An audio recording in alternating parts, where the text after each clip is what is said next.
Imagine a world where the East and the West are not just geographically distinct, but economically independent entities. This isn't a scene from a Cold War spy novel. It's a strategy being played out before our very eyes.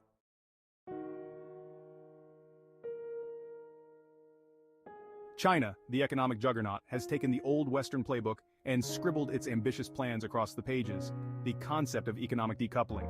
Yes, you heard it right. Decoupling, supposedly a Western economic maneuver, has been spectacularly hijacked by China. But how did this happen, and what does it mean for the global economic landscape?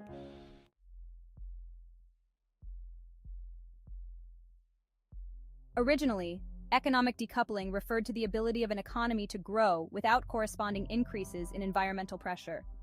In political terms, however, it morphed into a strategy where countries minimize their economic dependence on others, especially in critical areas like technology and manufacturing. Traditionally associated with the maneuvers of the Western powers during the Cold War, the concept has found a surprising new champion, China.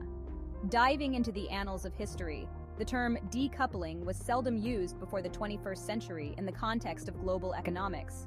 It was more about theoretical discussions among academics than a practical strategy on the geopolitical chessboard. But as global dynamics shifted, so did the usage of this term. Initially, it was the United States and the European Union who flirted with the idea of reducing reliance on Middle Eastern oil or Russian gas.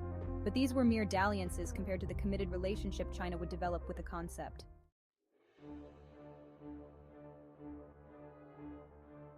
China's shift towards self-reliance sends ripples across the global economic pond.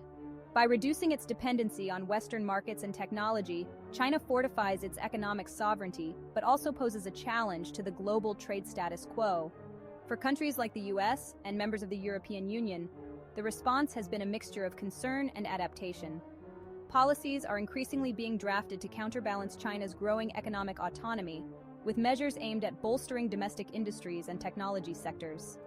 This tug-of-war has implications for global economic stability and growth, with multinationals finding themselves adjusting strategies to navigate these shifting currents.